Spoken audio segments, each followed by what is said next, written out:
ओम नमोस्तु नमोस्तु नमोस्तु नमोस्तु णमलोये शौत्रिकाळवर्ती अर्हन्ताणं णमलोये शौत्रिकाळवर्ती सिद्धाणं णमलोये शौत्रिकाळवर्ती आयर्याणं णमलोये शौत्रिकाळवर्ती उज्जयाणं णमलोये शौत्रिकाळवर्ती शवशावणम् ओंकार बिंदु संयुक्तम नित्यम ध्यायन्ति योगिनः कामदं मोक्षदं चैव ओंकाराय नमो नमः। मंगलम भगवान वीरो मंगलम गौतमो गणी मंगलम कुंदकुंदार्यो जैन धर्मोस्तु मंगलम। सर्वमंगल मांगल्यम सर्वकल्याणकारकम प्रधानम सर्वधर्माणं जैनम जयतु शासनम। नमः शमैशाराय स्वानुभूत्या चकाशते चित्स्वभावाय भावाय सर्वभावांतरच्छिदे एगो में शासदो अपा ज्ञान दर्शन लखणो शेषा में बाईरा भावा सवे संयोग लखणा। मारो सुशाश्वत एक दर्शन ज्ञान लक्षण जीव छे बाकी बधा संयोग लक्षण भाव मुझती बाह्य छे। हूँ एक शुद्ध सदा रूपी ज्ञान दर्शन मय करे कन्य ते मारू जरी परमाणु मात्र नहीं अरे। जे जाणतो अरहंत ने गुण द्रव्य ने पर्यायी पणे ते जीव जाने आत्म ने तसुमो पामे लय करे। नहीं अप्रमत के प्रमत नहीं जे एक ज्ञायक भाव छे ए रीत शुद्ध कथाए ने जे ज्ञात ते तो तेज छे। जम नेत्र तेमज ज्ञान नहीं कारक नहीं वेद करे जाने ज कर्मोदय निर्जरा बंध तेमज मोक्ष ने। ध्रुव अचल ने अनुपम गति पामेली सर्वे सिद्ध ने वंदी कहूँ श्रुत केवड़ी कथिता समय प्रावृत हो। तुस्ताप निज ने मोक्ष पंथे ध्यानुभव ते अने तेमाज नित्य विहार कर नहीं विहर पर द्रव्यो विषय। ओम श्री नमशितेभ्य नमशितेभ्य नमशितेभ्य। कुंदकुंद आचार्य देव द्वारा रचा हुआ ये समयसार जी परमागम शास्त्र है। उसका पूर्वरंग अधिकार में जो जीव की व्याख्याएं की हुई है उसमें 11वीं गाथा पर अपनी चर्चा कल से प्रारंभ हुई है। 11वीं गाथा एकदम श्रद्धा का विषय श्रद्धेय बताने वाली है और जो श्रद्धा का विषय श्रद्धेय है वो कभी अपूर्ण नहीं होता, कभी अल्पज्ञ नहीं होता, कभी अशुद्धता वाला नहीं होता। ऐसा ये श्रद्धा का विषय श्रद्धेय त्रिकाली परमात्मा स्वरूप ज्ञायक भाव उसको भूतार्थ स्वभाव कह के हयाती वाला कह के विद्यमान रूप कह के वो अपना निज स्वरूप जो त्रिकाल अवस्थित है जो परिपूर्ण परमात्मा स्वरूपी भगवान आत्मा है उसको बताने वाली ये 11 नंबर की गाथा है। इसमें कोई भी प्रकरण जो प्रकरण आया है उसमें सभी प्रकार का निषेध करके समस्त प्रकार का व्यवहार का निषेध करके एक निश्चय माने शुद्ध स्वरूप भगवान आत्मा त्रिकाली द्रव्य परमात्मा स्वरूप अखंड एक नित्य निरावरण तत्व जो सदाय अवस्थित माने चौकस रूप से अपने में रहता हुआ ऐसा जो अपना शुद्ध स्वरूप है अनादि अनंत स्वरूप है ज्ञान दर्शनमय त्रिकाल स्वरूप है उसको यहाँ ये श्रद्धेय को बताने के लिए ये गाथा का निरूपण ये कुंदकुंद आचार्य देव ने कहा है। कुंदकुंद आचार्य देव ने ये निरूपण किया तो अमृतचंद्र आचार्य देव ने उसकी टीका की रचना कर दी। वो टीका का विस्तार में उसने बहुत से विषय लिए मगर सभी प्रकार का भेदों का और भिन्नता का निषेध करके अभेद वस्तु को यहाँ सिद्ध करना है, अभेद वस्तु बतानी है कि जो श्रद्धा का श्रद्धेय होता है, ज्ञान का वास्तविक स्वज्ञ होता है और स्वरूपाचरण चारित्र का ध्यान का ध्येय होता है। ऐसी जो निज परम शुद्ध वस्तु है, त्रिकाली वस्तु है, ज्ञायक भाव है, परिपूर्ण सत्ता है, अखंड वस्तु है, चैतन्य तत्व है, ऐसा जो निर्बोझ और निर्लेप स्वरूप भगवान आत्मा है, ऐसा जो ज्ञायक भाव, भूतार्थ स्वभाव, परिपूर्ण वस्तु, ऐसा यहाँ अनंत गुणात्मक एक अखंड वस्तु, असंख्य प्रदेशी भगवान आत्मा, त्रिकाल वस्तु यहाँ बताना है। वो त्रिकाल वस्तु को बताने के लिए जितने बीच में जो व्यवहार का प्रकरण आता है, चाहे भिन्न रूप व्यवहार हो, चाहे अपनी पर्याय रूप व्यवहार हो, चाहे भेद रूप व्यवहार हो ज्ञान का, सभी व्यवहार का निषेध करके अभेद वस्तु पर ले जाना है। ये गाथा का प्रयोजन ये है कि अभेद की सिद्धि करना, कि अभेद में कोई भी प्रकार का भेद नहीं है, कोई भी प्रकार का रागादि भाव नहीं है, पर द्रव्य की तो कोई चर्चा ही नहीं है। तो ऐसी यहाँ सत्ता पूरी अपनी भूतार्थ स्वभाव बताने के लिए ये गाथा आचार्य भगवान ने लिखी है। इसलिए ये गाथा का श्रवण करते समय ये जो व्यवहार की अभूतार्थ की जो व्याख्याएं आती है, और व्यवहार नहीं जो असत्य अर्थ को प्रकट करता है, अविद्यमान को प्रकट करता है, उसका लक्ष्य करता है, वो सब चर्चाएं जब भी चले तब वो क्यों करने में आई वो चर्चा, क्योंकि उसको वहाँ से हटाकर उसका अभेद त्रिकाली ज्ञायक परमात्मा के पर ले जाना है। इसके लिए जितने में उसका अहम चल रहा है, जिस तरफ उसका वलन जा रहा है, जिस को वो मान और जान रहा है, वो जो भी व्यवस्था चल रही है उसकी पर्यायों में उसका निषेध करके अकेला त्रिकाली द्रव्य सामान्य स्वभाव है, वो सचमुच में यहाँ बताना है। सामान्य शुद्धम विशेष अशुद्धम, ऐसा जो सामान्य परमात्मा है वो यहाँ बताना है, वो त्रिकाल स्वरूप बताना है, वो परमात्मा स्वरूप बताना है, वो परिपूर्णता बतानी है। ऐसा श्रद्धेय जो परमात्मा है वो यहाँ बताने के लिए ये गाथा की रचना आचार्य भगवान ने की है।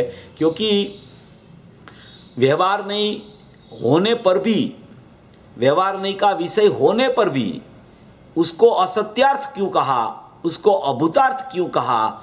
उसका विषय तो है, भेद उसका विषय है, एक समय की पर्याय उसका विषय है, रागादि भाव उसका विषय है, तो उसको असत्यार्थ और अभूतार्थ क्यों कहा?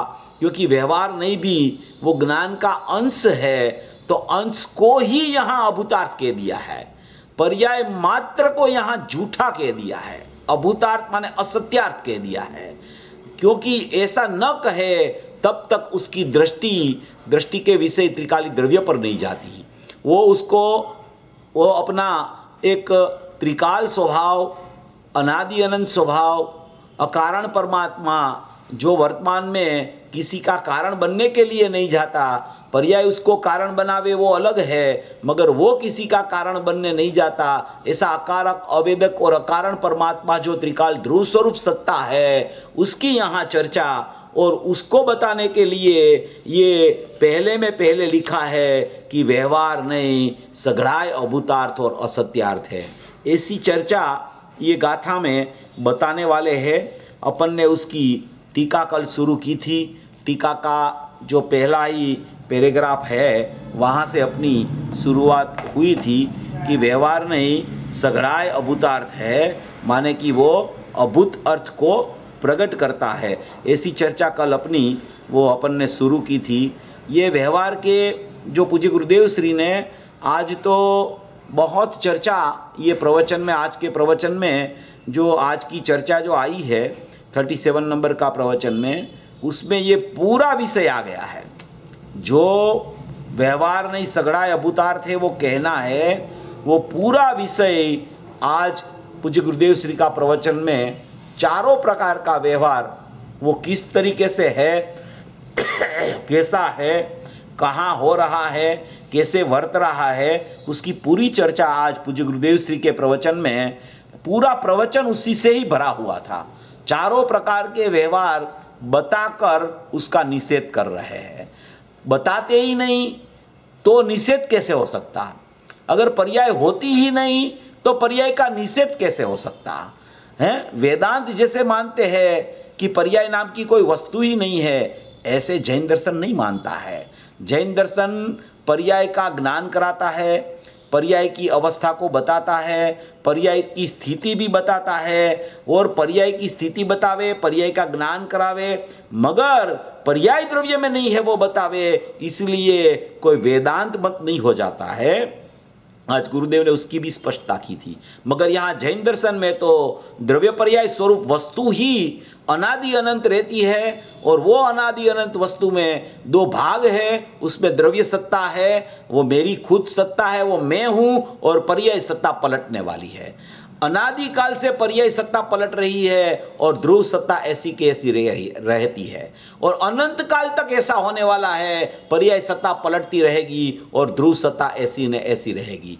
पर्याय की सत्ता में पलटने में या तो अशुद्धता हो, या तो अपूर्ण शुद्धता हो, या तो पूर्ण शुद्धता हो, मगर इसका पलटना कभी बंद नहीं होता। ऐसे इसका पलटना कभी नहीं बंद होता, ऐसे इसका ध्रुव रहना कभी बंद नहीं होता। ऐसी जो कोई व्यवस्था द्रव्य पर्याय स्वरूप की वस्तु है उसको प्रमाण का द्रव्य बोला जाता है। ये प्रमाण का द्रव्य भी अनादि अनंत रहता है, और प्रमाण का द्रव्य में द्रव्य भी अनादि अनंत है और पर्याय भी अनादि अनंत है। पर्याय में पलटाव आता है, वो अशुद्धता मिट के शुद्धता होती है, शुद्धता मिट के परिपूर्ण शुद्धता होती है, वो पर्याय का परिणमन का स्वभाव है और द्रव्य का अपरिणामी स्वभाव है। तो ये नित्यानित्य वस्तु प्रमाण का द्रव्य वो भी अनादि अनंत रहती है। वस्तु नित्य भी अनादि अनंत है, वस्तु का एक भाग है जिसको पर्याय स्वभाव कहते हैं, वो भी अनादि अनंत, मगर वो पलटता हुआ स्वभाव है और ये नित्य स्वभाव है। ऐसा समझकर ये गाथा को समझेंगे तो पूरा विषय अपने को ख्याल में आ जाएगा। कहीं ऐसा कहना नहीं चाहते कि पर्याय है ही नहीं, इसलिए यहाँ आचार्य भगवान ने एक बात रखी है कि गौण करके अभूतार्थ कहा गया है। पर्याय को, व्यवहार को माने कि पर्याय को गौण करके अभूतार्थ कहा गया। गौण करके अभूतार्थ कहने का मतलब यह है कि त्रिकाली द्रव्य में तो पर्याय है ही नहीं, वो तो पर्याय से पृथक ही है ध्रुव परमात्मा, मगर त्रिकाली द्रव्य में न होने पर पर्याय नाम का कोई अस्तित्व ही नहीं है, परिणमन नाम की कोई चीज ही नहीं है, माने कि ऐसा कोई पलटाव आता ही नहीं है परिणाम में, और परिणाम ही नहीं है, ऐसा नहीं कहना चाहते। इसलिए यहाँ गौण करके अभूतार्थ और व्यवहार करके अभूतार्थ इसको कहने में पर्याय को आया है। ऐसा समझ के जो जीव, ऐसा ज्ञान में रख के जो जीव ध्रुव का श्रद्धेय का अवलंबन लेता है कि मैं श्रद्धेय परमात्मा हूँ, मैं त्रिकाल परमात्मा हूँ, मैं ध्रुव धाम हूँ, मैं अनादि अनंत वस्तु मात्र हूँ, उसको दोनों पहलू का ज्ञान होके, माने कि सामान्य विशेषात्मक वस्तु का ज्ञान होके वो सामान्य में उसका उपयोग ढल जाता है, उसकी श्रद्धा अहम करके प्रकट हो जाती है। ऐसा यहाँ सम्यक दर्शन का विषय बता रहे हैं कि जो विषय को समझ के उसकी पर्याय में जो रागादि भाव चल रहे हैं, माने कि जो जानने में आने वाला राग और नहीं जानने में आने वाला राग, बुद्धिपूर्वक और अबुद्धिपूर्वक, और वो जानने में आने वाला राग और अबुद्धिपूर्वक नहीं जानने में आने वाला राग, वो ज्ञान की पर्याय में, वो जानने में उसको उपचार कहा और ज्ञान की पर्याय वो आत्मा उसको अनुपचार कहा सद्भूत में, वो सब जो बातें हैं उसका निषेध हो जाता है और त्रिकाली द्रव्य में अहम होके उसकी पर्याय सम्यक रूप से परिणम जाती है। अशुद्धता चली जाती है, शुद्धता प्रकट हो जाती है। अशुद्धता का व्यय, शुद्धता का उत्पाद और ध्रुव का अवलंबन समय एक है। ऐसी कोई व्यवस्था यहाँ ये 11वीं गाथा में बता रहे हैं। ऐसा जो स्वभाव है उसमें यहाँ अपन जो टीका शुरू करते हैं वो टीका में कहते हैं, अमृत चंद्र आचार्य की जो टीका है ना वो बहुत मार्मिक टीका है। बहुत स्वरूप का वर्णन ऐसा आया है कि अपने स्वभाव को टंकोत्कीर्ण महिमावंत रख के आसपास का ज्ञान कराते हैं आचार्य। क्या कराते हैं? अपने स्वभाव में बैठ के, अपने स्वभाव को ऐसा न ऐसा रख के आसपास की पर्यायों का ज्ञान कराते रहते हैं। पर्यायों का ज्ञान कराते रहते किस लिए? कि वो उससे लक्ष्य छुड़ाने के लिए, पर्याय का लक्ष्य छुड़ाने के लिए पर्याय का ज्ञान कराते हैं। पर्याय का ज्ञान करने के लिए ज्ञान नहीं कराते हैं। पर्याय का ज्ञान इसलिए कराते हैं कि ये पर्याय सचमुच में तू समझ ले तो ये पर्याय तेरे में नहीं है, ऐसा तुझे द्रव्य में हूँ ऐसा अहम हो जाएगा। इसलिए पर्यायों का ज्ञान करा रहे हैं, इसलिए पर्यायों को अभूतार्थ और असत्यार्थ कह रहे हैं। ऐसी कोई चर्चा इसमें अमृतचंद्र आचार्य ने भर दी है। ऐसा कोई महिमावंत गाथा अपने भाग्य से, अपने माने की उपादान की योग्यता से, अपने ये आचार्य भगवान और पूज्य गुरुदेव श्री के निमित्त से अपने सामने आ गई है। ऐसी कोई ये महत्वपूर्ण गाथा है। उसका जो टीका का प्रकरण अपन शुरू करते हैं। अपन ने गाथा अर्थ तो ले लिया था, अभी गाथा का पाठ पहले कर लेते हैं। व्यवहार नय अभूतार्थ दर्शित सुदनय भूतार्थ है, भूतार्थ आश्रित आत्मा सम्यक दृष्टि निश्चय होय। व्यवहार नहीं अभूतार्थ है और शुद्ध नहीं भूतार्थ है, ऐसा ऋषिश्वरों ने बताया है। जो जीव भूतार्थ का आश्रय लेता है वह जीव निश्चय से माने कि वास्तव में सम्यक दृष्टि है। जो जीव भूतार्थ का आश्रय लेता है, जो जीव त्रिकाणी वस्तु का आश्रय लेता है, जो जीव पर्याय को अभूतार्थ जान लेता है, वही जीव भूतार्थ का आश्रय ले सकता है। ऐसा भूतार्थ का आश्रय लेने वाले को यहाँ सम्यक दृष्टि कहा गया है, यहाँ उसको ज्ञानी कहा गया है। ज्ञानी ज्ञानमयपना तो सबके पास है, मगर पर्याय में सम्यक दृष्टि और ज्ञानमयपना प्रकट होता है, उसकी यहाँ चर्चा व्यवहार नहीं को सगड़ा अभूतार्थ कह के कहने में आई है। तो उस तरीके से अपने को ये गाथा समझने से उसका पता चलेगा कि ये आचार्य भगवान को यहाँ क्या सिद्ध करना है, क्या कहना चाहते हैं। देखो टीका में कहते हैं व्यवहार नहीं सब ही अभूतार्थ है, सब ही अभूतार्थ, व्यवहार नहीं। व्यवहार नहीं सब ही अभूतार्थ है माने कि व्यवहार नहीं और व्यवहार नहीं का जितना विषय, व्यवहार नहीं का विषय अभूतार्थ क्यों है? क्योंकि व्यवहार नहीं जिसको विषय करती है वो व्यवहार नहीं ही अभूतार्थ है। वो व्यवहार नहीं ही अभूतार्थ होने से उसका विषय भी सचमुच में अभूतार्थ ही होता है।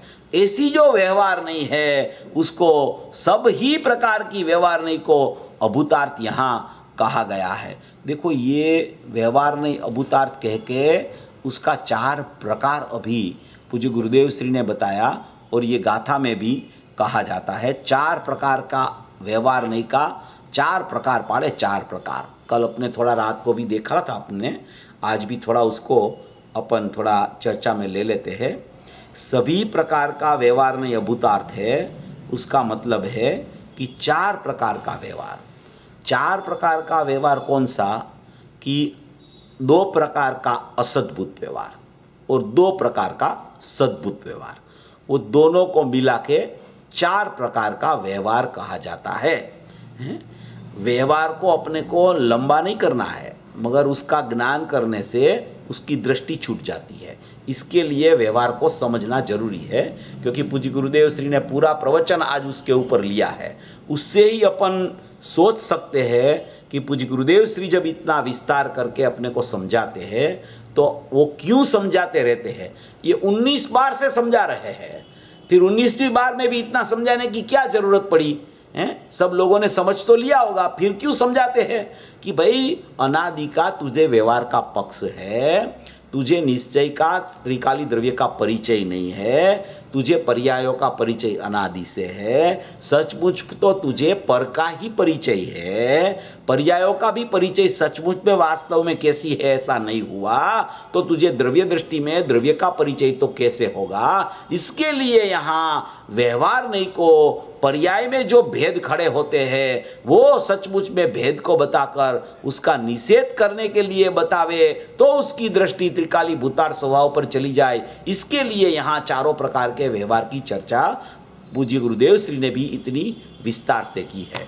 तो ये 4 प्रकार के व्यवहार में 2 असद्भुत व्यवहार है, 2 सद्भुत व्यवहार है और एक ये निश्चय है। निश्चय है वो त्रिकाली द्रव्य परम परिणामिक भाव वाला है।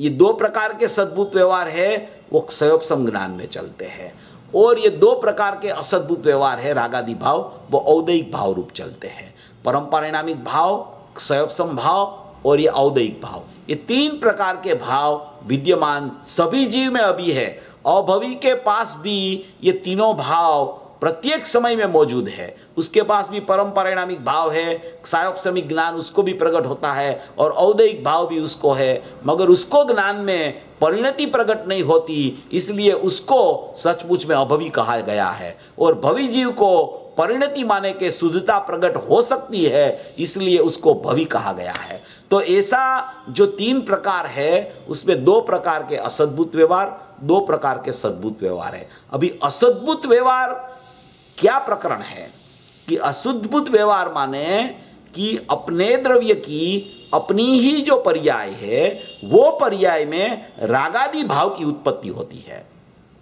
वो रागादि भाव की उत्पत्ति, वो रागादि भाव जो है वो अपनी ही पर्याय में है, चाहे भले वो पर के लक्ष्य से होता हो, कर्म के निमित्त से होता हो, मगर है अपनी पर्याय में।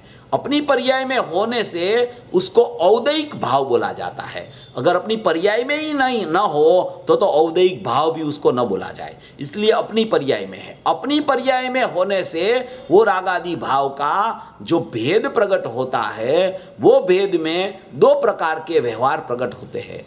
एक तो अभी समझ लो कि ये प्रवचन सुनने का, स्वाध्याय सुनने का जो राग चल रहा है, स्वाध्याय सुनने का राग चल रहा है, शास्त्र के सामने देखने का राग चल रहा है, आचार्य भगवान क्या कह रहे हैं वो समझने का राग चल रहा है, वो राग है।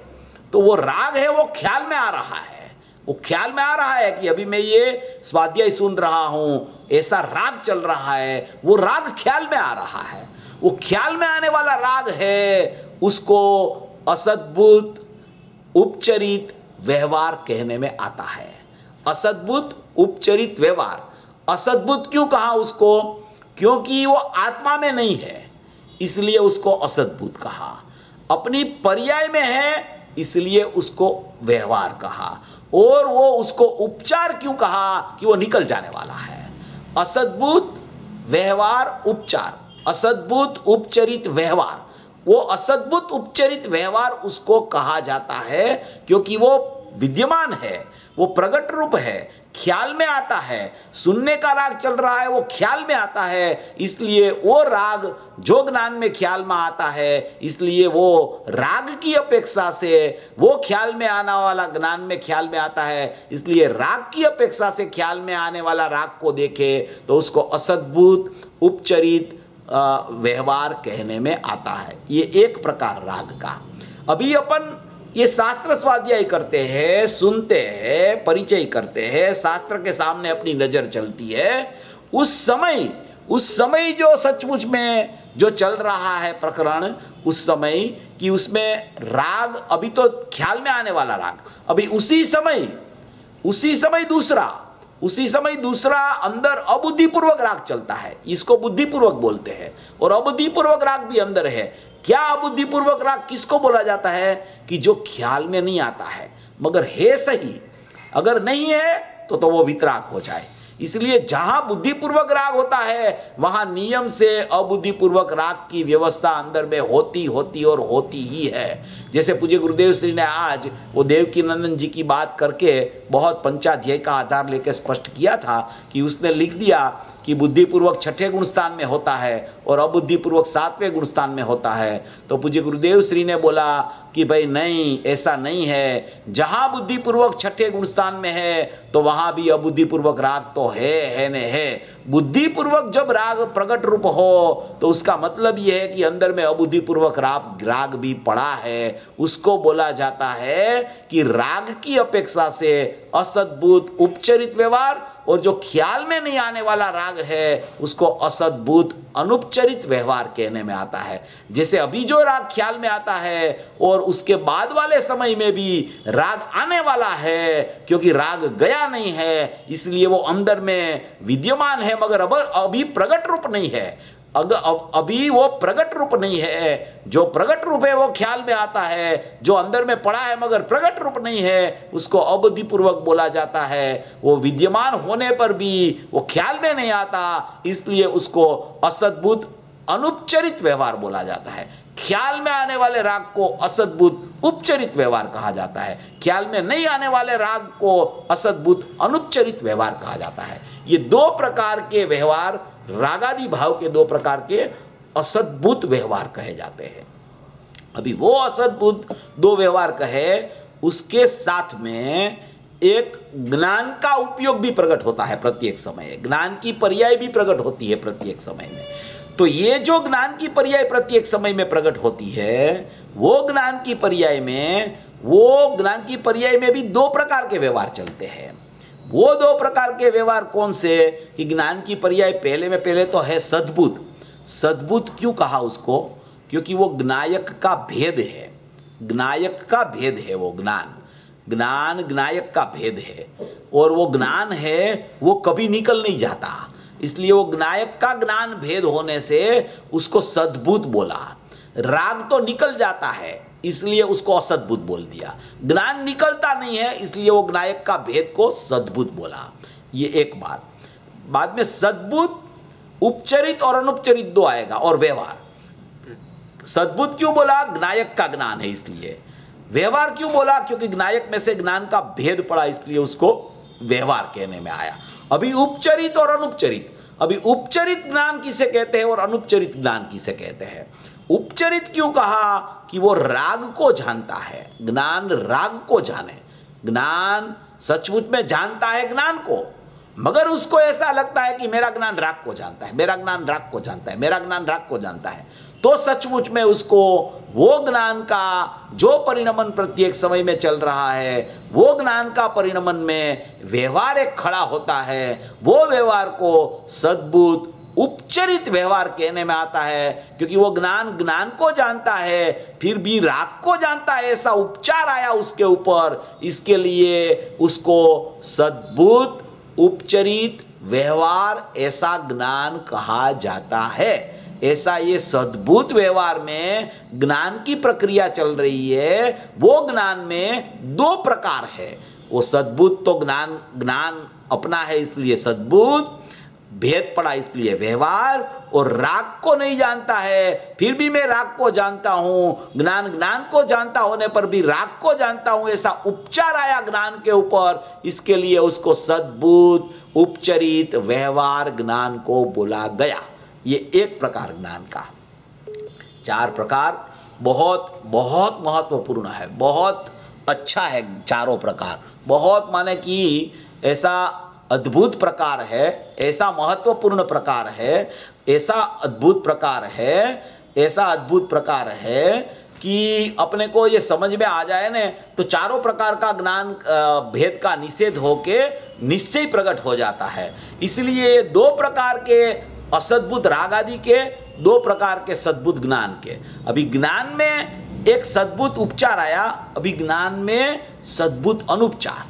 अभी ज्ञान में सद्भुत अनुपचार क्या है? वो बहुत महत्वपूर्ण बात है, बहुत महत्वपूर्ण बात है। ये तीन प्रकार के व्यवहार तो सचमुच में छठी गाथा में आए थे। छठी गाथा में शुभाशुभ भाव रूप नहीं होता आत्मा, नहीं तो वो जड़ हो जाता।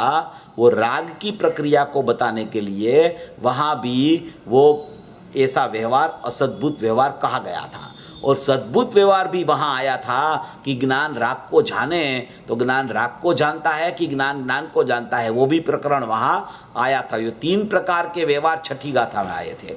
अभी चौथा नंबर का व्यवहार जो है सद्भुत अनुपचरित व्यवहार, वो सचमुच में सातवीं गाथा में आया है। वो गुणभेद का व्यवहार को भी सद्भुत अनुपचार व्यवहार कहते हैं, और अनुभूति की जो प्रक्रिया सदुपयोग की चलती है उसको भी सद्भुत अनुपचरित व्यवहार कहने में आता है। उसमें दो प्रकार पड़ते हैं। एक तो पहले ज्ञान वो आत्मा, ज्ञान वो आत्मा। ज्ञान वो आत्मा माने क्या है? कि ज्ञान ही आत्मा। तो ज्ञान ही आत्मा माने कि गुण वो ज्ञायक हो गया। एक गुण को ज्ञायक बोल दिया, ज्ञान वो आत्मा, गुण को गुणी बोल दिया। तो वो गुण को गुणी बोलना वो सचमुच में व्यवहार है। वो भेद वाला गुण को गुणी बोलना वो सद्भूत व्यवहार हो गया। और अनुपचार क्यों कि ऐसा है तो सही, गुण तो है आत्मा में, इसलिए उसको अनुपचार कहा। सद्भूत क्यों कहा कि आत्मा का ज्ञान है, इसलिए सद्भूत कहा। और अनुपचार क्यों कहा कि उसमें है, इसलिए अनुपचार का, ऐसी स्थिति तो है। और उसको व्यवहार क्यों कहा, क्योंकि व्यवहार इसलिए कि उससे कार्य सिद्धि नहीं होती, ऐसा भेद में विकल्प खड़ा होता है, इसलिए उसको सद्भूत अनुपचरित व्यवहार कहने में आया। ज्ञान ते आत्मा, ज्ञान वही आत्मा, दर्शन वही आत्मा, वीर्य वही आत्मा, सुख वही आत्मा, श्रद्धा वही आत्मा, निर्विकल्पना वो आत्मा, ऐसा जब अंदर से आया तो उसको सद्भूत अनुपचरित व्यवहार कहने में आया। पानी होता है ना, पानी है, उसमें मलिनता तो है ही नहीं। अभी आएगा पानी का दृष्टांत भी इसमें आने वाला है। जल का दृष्टांत बहुत बढ़िया है, वो आएगा अभी यहाँ। सबको नित्य परिचित दृष्टांत, नित्य परिचित, कभी उसका परिचय न हो ऐसा नहीं। पानी का परिचय दिन में कितनी बार जीव को होता है, तो उसका दृष्टांत भी देंगे। तो क्या कहना चाहते हैं कि पानी उष्ण तो हुआ ही नहीं, पानी उष्ण तो है ही नहीं, उष्णता तो सचमुच अग्नि की है। तो कि पानी कैसा है उष्ण नहीं होता, तो कि पानी का स्वभाव तो शीतलता है, पानी का स्वभाव तो स्वच्छता है, वो तो पानी का स्वभाव शीतल है। तो कि शीतल पानी का स्वभाव है, वो सद्भूत अनुपचरित व्यवहार में जाता है, सद्भूत अनुपचरित व्यवहार में जाता है। पानी का स्वभाव शीतल है, माने कि गुण के ऊपर लक्ष्य चला गया, उसको सद्भूत अनुपचरित व्यवहार कहने में आता है। इसलिए गुण का जो आगे करना गुण को, और गुणी को भूलना, वो गुण है वही आत्मा, या तो निर्विकल्प दशा में सदुपयोग हुआ वही आत्मा, उसको सद्भूत अनुपचरित व्यवहार कहने में आता है। ऐसे 4 प्रकार के व्यवहार, जो 2 प्रकार के असद्भूत और 2 प्रकार के सद्भूत, वो दोनों ही 4 प्रकार के व्यवहार वो सचमुच भगवान आत्मा में नहीं है, त्रिकाली सत्ता में नहीं है, शुद्ध वस्तु में नहीं है, परम परिणामिक भाव लक्षण वाला आत्मा में नहीं है। इसलिए ये 4 प्रकार क्या है, अविद्यमान, असत्य और अभूत अर्थ को प्रकट करता है। अविद्यमान इसलिए जिसकी विद्यमानता ही नहीं है उसको प्रकट करता है, क्योंकि विद्यमान तो अपना त्रिकाली द्रव्य है, उसको नहीं प्रकट करता है, इसलिए दूसरे को प्रकट करता रहता है, इसलिए उसको अविद्यमान अर्थ को प्रकट करता है। और असत्य माने कि ये सत्य स्वभाव है, ज्ञायक भाव है, परिपूर्ण सत्ता है, उसको वो प्रकट नहीं करता है, इसलिए उसको असत्य कहा गया। और अभूत जिसका कोई अस्तित्व ही नहीं है, माने कि होने रूप जो वस्तु नहीं है, उसको व्यवहार प्रकट करता है, इसलिए उसको व्यवहार नहीं को अभूतार्थ और असत्यार्थ कहने में आता है। पहले यहाँ प्रकट जो न करे इसको, उसका नाम अभूतार्थ और असत्यार्थ है, और इसको जो प्रकट करे वो सचमुच में अपना ज्ञायक भाव शुद्ध नहीं है, वही भूतार्थ है। और शुद्ध नहीं से शुद्धात्मा प्रकट में आता है, ऐसा कहने में आवे तो भी व्यवहार हो जाता है। गुण से आत्मा की पहचान कराने में आवे, ऐसा कहने में आवे तो भी व्यवहार हो जाता है। गुणी परमात्मा में हूँ, ज्ञायक भाव में हूँ, विद्यमान वस्तु स्वरूप में हूँ, श्रद्धेय मात्र परिपूर्ण वस्तु में हूँ, ऐसी मेरी परिपूर्ण सत्ता है, ऐसा मेरा अनादि अनंत स्वभाव है, ऐसा मेरा एक रूप ज्ञायक भाव है। वो एक रूप में भले अनंत गुण हो, भले असंख्य प्रदेश हो, भले त्रिकालता हो, भले वस्तु मात्रपना हो, मगर उसका भेद से द्रव्य क्षेत्र काल भाव का भेद करके जब उसको देखने जाता है तो वो पूरा द्रव्य खंडित हो जाता है, और खंडित होता है तो व्यवहार खड़ा होता है, और व्यवहार खड़ा होता है तो ये व्यवहार को यहाँ अभूतार्थ और असत्यार्थ कहने में आया है। ऐसी चर्चा यहाँ ये आचार्य भगवान ने उठाई है, और पूज्य गुरुदेव श्री ने कितना स्पष्टीकरण किया कि व्यवहार नहीं, सब ही अभूतार्थ, कोई व्यवहार भूतार्थ नहीं है। व्यवहार नहीं की जगह है, व्यवहार नहीं की जगह में है, मगर मेरे में नहीं है। ऐसा भेद ज्ञान मेरे में नहीं है, उसमें है। अस्ति नास्ति, अस्ति नास्ति, अस्ति नास्ति। फिर तो उसका भी विकल्प छूट जावे, इसका भी विकल्प छूट जावे और मैं ही हूं। हैं, नास्ति का विकल्प नहीं, अस्ति का विकल्प नहीं, अस्थि रूप विद्यमान सत्ता वही मैं हूं, ऐसा उसको ख्याल में आ जावे, उसी का नाम व्यवहार नहीं, सगड़ाय अभूतार्थ है और सगड़ाय असत्यार्थ है। सभी व्यवहार का प्रकरण अभूतार्थ, असत्यार्थ और अविद्यमानता को प्रकट करता है। ये ख्याल में कब आवे? ये व्यवहार अविद्यमान है, असत्य है, अभूत अर्थ को प्रकट करता है। वो ख्याल में कब आवे? कि जब उसकी दृष्टि त्रिकाली द्रव्य पर चली जाए, जब उसकी दृष्टि में द्रव्य आ जाए, जब उसकी ज्ञान में ज्ञायक भाव स्वग्नेय बन जाए, तब उसको ख्याल में आता है कि ये व्यवहार को जो मैं जानता रहता था, मेरे ज्ञान में जानने में आ रहा था, वो सभी असत्यार्थ है। क्योंकि अनुभव के काल में वो कुछ जानने में नहीं आता, मात्र एक ज्ञायक भाव जानने में आता है। इसलिए वही भूतार्थ है और बाकी का सब अभूतार्थ है। ऐसा कह के यहाँ फिर कहते हैं, देखो व्यवहार नहीं, सब ही अभूतार्थ है। इसलिए वह अविद्यमान, असत्य, अभूत अर्थ को प्रकट करता है। शुद्ध नहीं, एक ही भूतार्थ होने से है। शुद्ध नहीं, एक ही भूतार्थ होने से। शुद्ध नहीं माने, ये शुद्ध नहीं तो अंश है, नहीं तो अंश को बोलते हैं। तो कि यहाँ वो अंश की चर्चा नहीं है। यहाँ शुद्ध नहीं माने त्रिकाली द्रव्य, वो त्रिकाली द्रव्य शुद्ध नहीं माने एक ही भूतार्थ होने से विद्यमान सत्य भूत अर्थ को प्रकट करता है। यहाँ आचार्य भगवान ने, अमृतचंद्र आचार्य भगवान ने ये बात यहाँ बताना चाहते हैं कि शुद्ध नहीं एक ही भूतार्थ होने से, माने कि वो शुद्ध नहीं को प्रकट करने वाला कौन है? तो कि शुद्ध नहीं त्रिकाली स्वभाव को भी कहते हैं। जो त्रिकाली स्वभाव को प्रकट करने वाले अंश को भी शुद्ध नहीं कहते हैं। और वो शुद्ध नहीं त्रिकाली द्रव्य और शुद्ध नहीं का अंश, वो दोनों की अभेदता का ज्ञातापना होता है, उसको भी शुद्ध नहीं कहा जाता है। 3 प्रकार आते हैं शास्त्रों में शुद्ध नहीं के बारे में, 3 प्रकार हैं। एक त्रिकाली द्रव्य को शुद्ध नहीं कहते हैं, एक त्रिकाली द्रव्य को प्रसिद्ध करने वाला ज्ञान को भी शुद्ध नहीं कहते हैं, और ये द्रव्य और पर्याय का अभेदपना जब हुआ, तब अनुभूति हुई तो ज्ञाता हो गया, उसको भी शुद्ध नहीं कहा जाता है।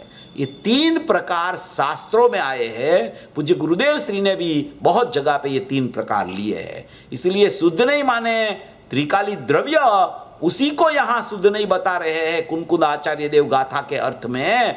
वही यहाँ प्रकरण अमृतचंद्र आचार्य ने उठाया कि व्यवहार नहीं सभी अभूतार्थ है, इसलिए वह अविद्यमान असत्य अभूत अर्थ को प्रकट करता है। शुद्ध नहीं एक ही भूतार्थ होने से, शुद्ध नहीं कैसा है? एक ही भूतार्थ है, वही त्रिकाली द्रव्य ही भूतार्थ है। त्रिकाली द्रव्य ही भूतार्थ है, वही मेरा स्वभाव है, वही परिपूर्णता है, वही अनादि अनंत है। क्यों ऐसा है? क्योंकि वो शुद्ध नहीं है। त्रिकाली द्रव्य जो शुद्ध नहीं है, उसको प्रकट करने वाला ज्ञान भी जब शुद्ध होवे न तब उसको प्रकट कर सकता है, इसलिए उसको शुद्ध नहीं बोला गया है। जो रागादि भाव है वो तो विरुद्ध जाति वाला भाव है, वी जाति वाला भाव है, और ये ज्ञान शुद्ध नहीं वाला अंश भी स्वजाति वाला भाव है, इसलिए वो उसको प्रकट कर सकता है। ये व्यवहार वाला राग वाला भाव उसको प्रकट नहीं कर सकता है, उसकी जाति विरुद्ध है। विरुद्ध जाति वाला भाव होता है, वो स्वजाति वाला भाव से पृथक हमेशा रहता है। स्वजाति वाला भाव के साथ में कौन उसको प्रकट कर सकता है कि उसकी ही जाति वाला जो भाव प्रकट अंश रूप हो शुद्ध नहीं, वही खरेखर शुद्धात्मा को, वो शुद्ध नहीं अंश को यहाँ त्रिकाल कहा, उसको वही प्रकट कर सकता है। इसलिए यहाँ शुद्ध नहीं एक ही भूतार्थ होने से विद्यमान सत्य और भूत अर्थ को प्रकट करता है। ये क्या कहना चाहते हैं कि कोई भी प्रकार से अभी उसको जब प्रकटता शुद्ध नहीं एक ही भूतार्थ होने से, उसको प्रकट करने के लिए उसके पास उसको प्रकट करता है। शुद्ध नहीं एक ही भूतार्थ होने से उसको प्रकट करता है। उसका मतलब क्या है कि उसको प्रकट करने वाला भी कोई है और प्रकट रूप शुद्धात्मा भी है। वो प्रगट रूप शुद्धात्मा को शुद्ध नहीं बोला तो उसको प्रकट करने वाली नई को भी शुद्ध नहीं बोला जाता है। ऐसी शुद्ध नहीं है, वो शुद्ध नहीं है, वो शुद्ध नहीं मैं हूँ और मैं शुद्धात्मा को प्रकट करती हूँ, ऐसा विकल्प नहीं होता वहाँ। वो तो शुद्धात्मा में हूँ, उसी का नाम शुद्ध नहीं है। उसको कहा जाता है कि शुद्ध नहीं से शुद्धात्मा की माने की प्राप्ति हो गई। वो उसकी जाति का भाव जो होता है वही उसको प्रकट कर सकता है, उससे विरुद्ध भाव जो होता है वो त्रिकाली द्रव्य को प्रसिद्ध नहीं कर सकता। इसलिए व्यवहार को तो सगड़ा पूरा अभूतार्थ कह दिया, अविद्यमान कह दिया, मगर आत्मा को ज्ञान वाला मानना, दर्शन वाला मानना, वीर्य वाला मानना, सुख वाला मानना, सुख वाला, सुख रूप अलग और सुख वाला, ज्ञान वाला अलग और ज्ञानमयी, ये गुण भेद में चली जाती है बात। वो सद्भुत व्यवहार में, सद्भुत अनुपचरित व्यवहार में चली जाती है बात। वहां तक मिथ्यात्व है, वहां तक मिथ्यात्व है।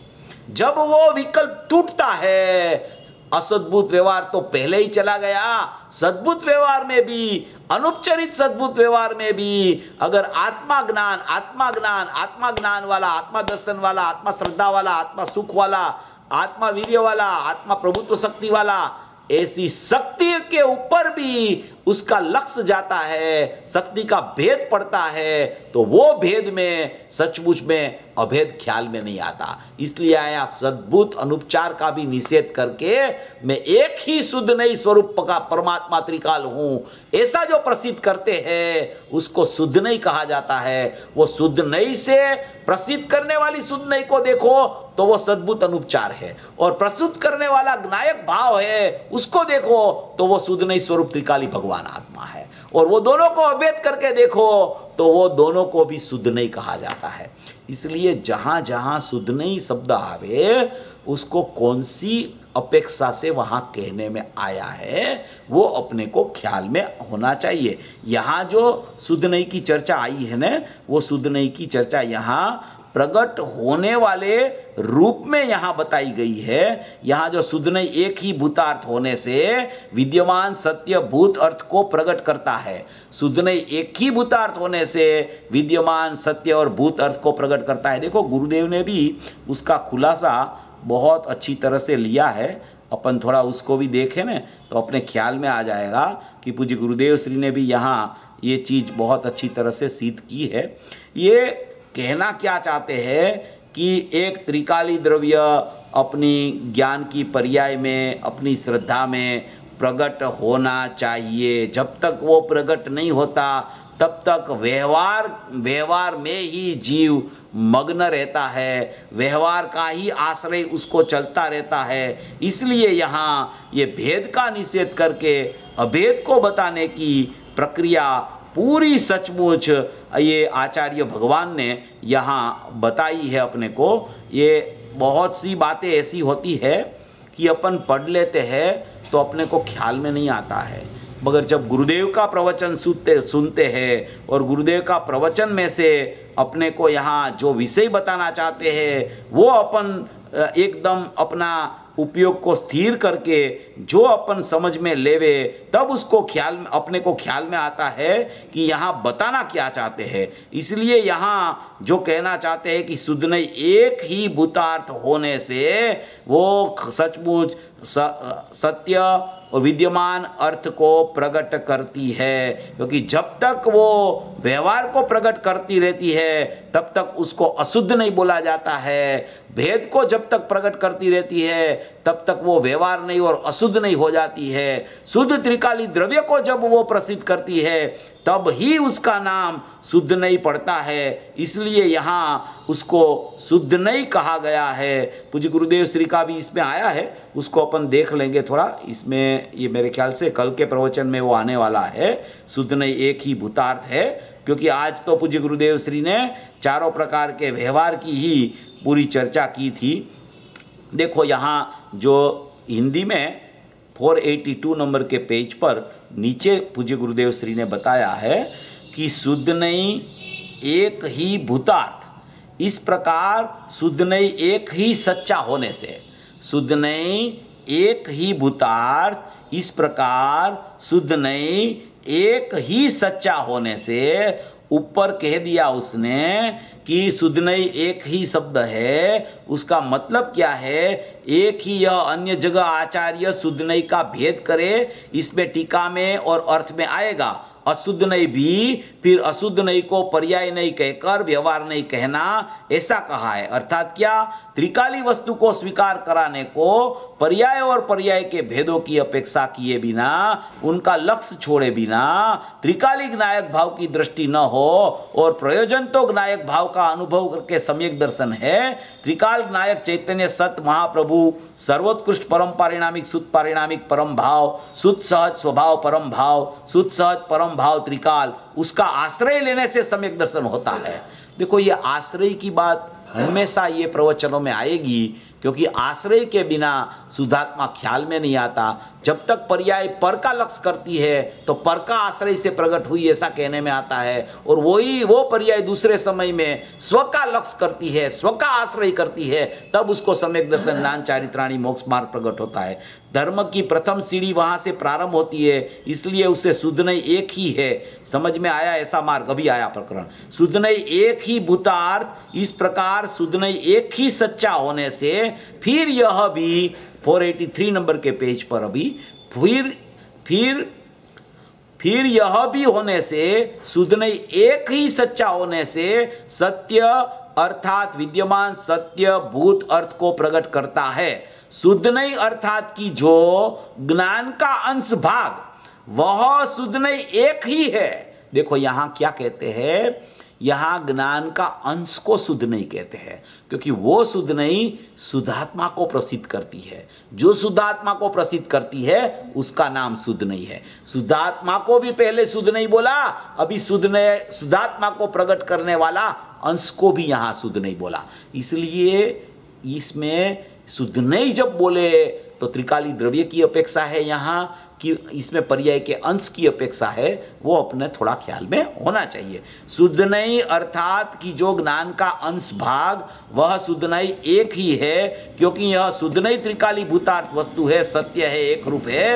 यह ध्रुव सत्य और विद्यमान है, ध्रुव भूतार्थ अर्थात विद्यमान पदार्थ है, उसे प्रकट करता है। किसे प्रकट करता है? ध्रुव को प्रकट करने वाला जो अंश है उसको भी सचमुच शुद्ध नहीं बोला गया है।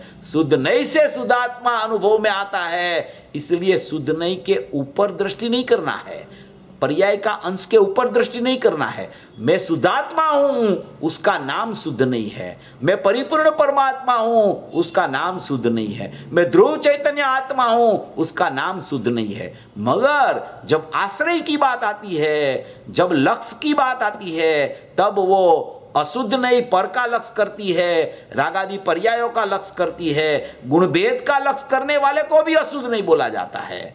द्रव्य और शुद्ध पर्याय, वो दोनों को एक साथ में देखना, उसको भी अशुद्ध नहीं कहा गया है।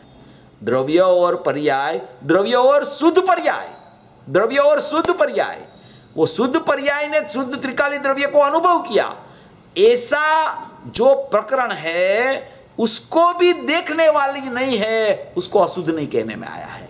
वो 47 नहीं में वो प्रकरण आया है, गुरुदेव इसमें भी लेते हैं, उसको भी अशुद्ध नहीं कहने में आया है। क्यों अशुद्ध नहीं कहने में आया?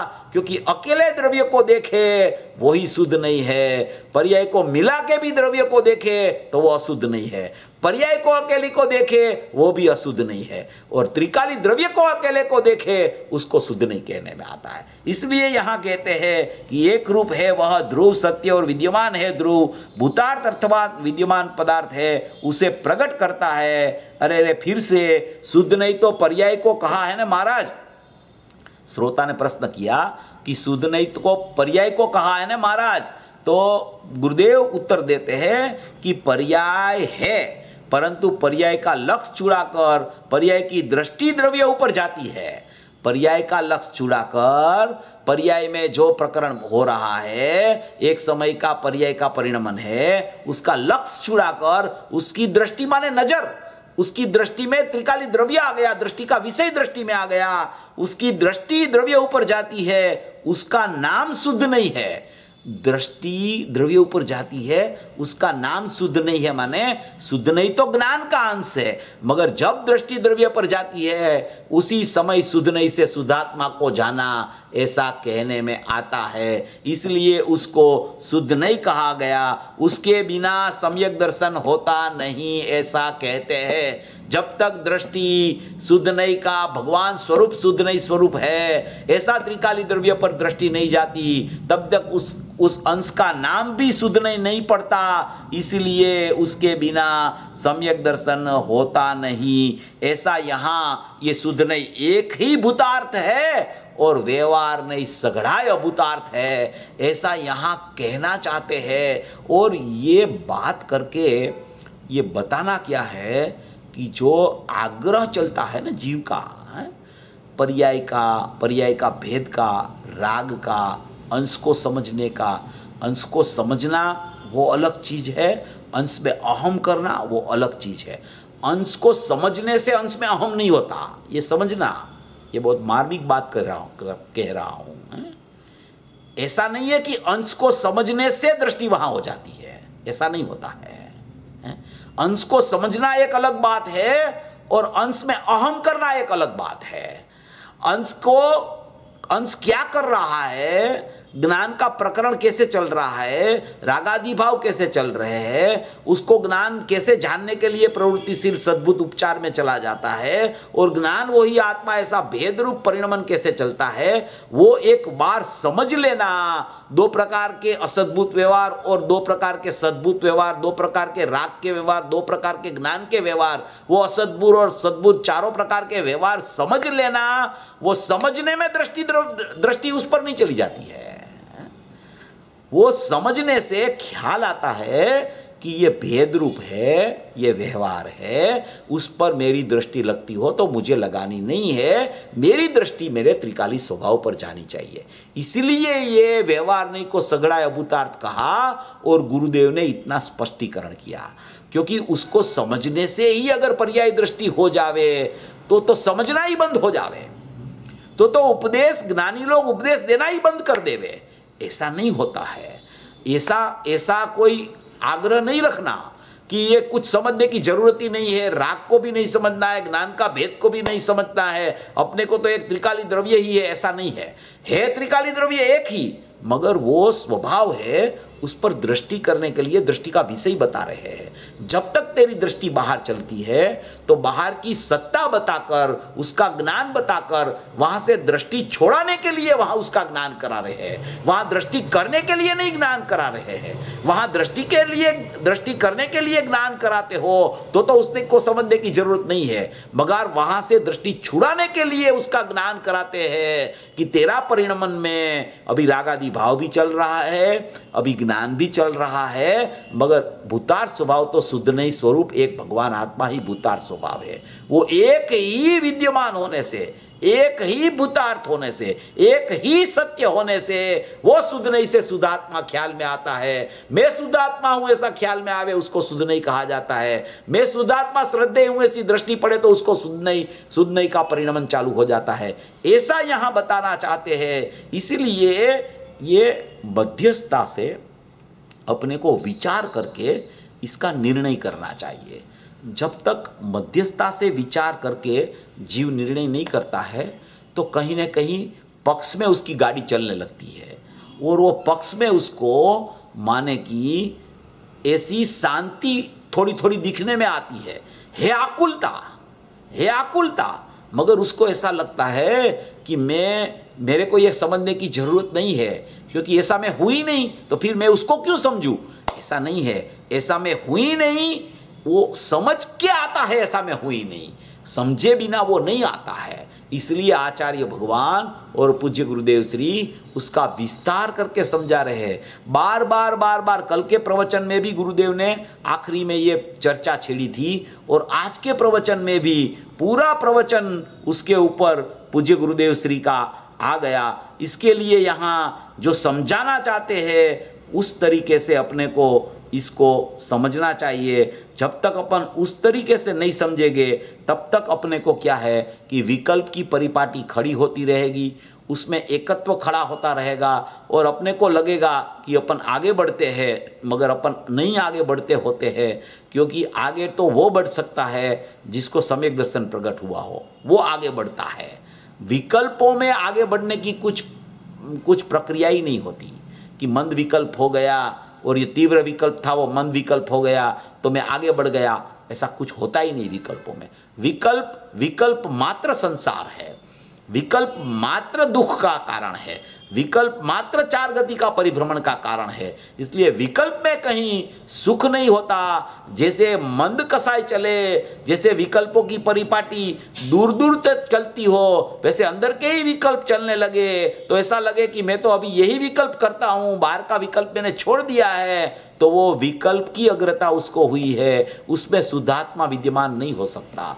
इसलिए यहाँ कहते हैं कि शुद्ध नहीं, एक ही भूतार्थ होने से, विद्यमान होने से, सत्य होने से, भूतार्थ स्वभावी भगवान आत्मा एक ही होने से उसको यहाँ वो शुद्ध नहीं, शुद्धात्मा को जो प्रकट करता है उसको यहाँ शुद्ध नहीं बोला गया है। ये पूज्य गुरुदेव श्री ने आज जो वो देवकी नंदन जी की भी बात की थी ना, दो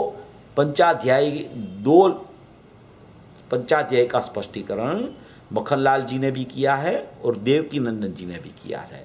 तो देवकी नंदन जी तो पूज्य गुरुदेव श्री के पास रहने के लिए आए थे, थोड़े दिन रहे भी और वहाँ पूज्य गुरुदेव श्री ने कहा कि इसको यहाँ अपन रखो, ये 6 महीना सुने तो उसको बात समझ में आ जाएगी, क्योंकि ये जीव बहुत सरल है।